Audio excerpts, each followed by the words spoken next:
in the hospital with my son, there was a doctor. He came in, this is around the 4th round. And he comes in, and I said, Doc, I said, listen, can you check Christian because he has this crazy cough. Now, for those that have children, y'all know y'all babies. You know when something's wrong. So Christian had a Broviac that was in his chest. The needle was about the size of my finger, and it was in his heart, and he had that for the entire time that he was dealing with cancer.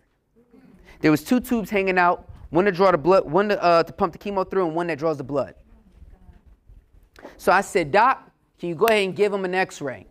Now, this is the first time I'm seeing this particular doctor. This particular doctor, because we're getting on a rotation. We're getting new people in every couple of weeks. So he says, all right, cool, I'll check him for pneumonia, because I wanted to make sure there was no pneumonia. He said, you know what, he doesn't have pneumonia. I checked him out, he doesn't have it. I said, Doc, you mind about just get me an x-ray? He says, no, he doesn't need pneumonia. He doesn't have pneumonia, so I'm not going to give him an x-ray. I said, Doc, like, just peace of mind, can you just go ahead and grant me the x-ray so I can make sure it's not pneumonia? The reason why I'm asking you is because the year prior, he had pneumonia and it was undetectable. So I'm asking, and he says no for the 3rd time. So my wife is sitting right next to me. And everybody ever seen that movie, John Q? Yes, honey.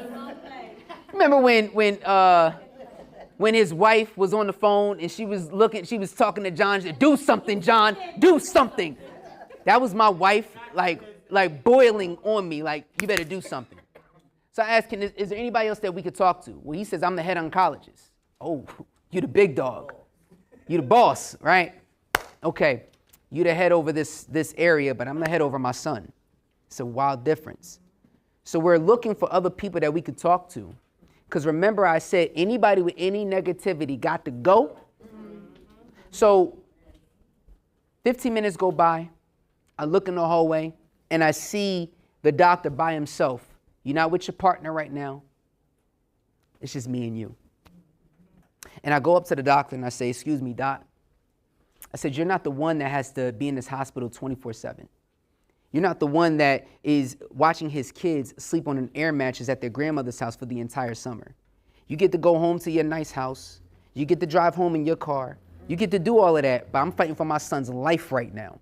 Now, maybe you don't understand a little bit what that's about and what I'm going through personally because you do this every day. And I'm not trying to dismiss your job. And I appreciate what you're doing. But at the same time, me as a father, me as a man, I'm asking you a simple question just so I got peace of mind because that one down there is not peaceful right now.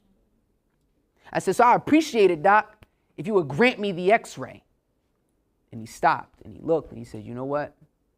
You're right. I'll grant you the x-ray. My son didn't have pneumonia. They found that out. But what did happen is that Broviac that I told y'all about was coming out of his chest.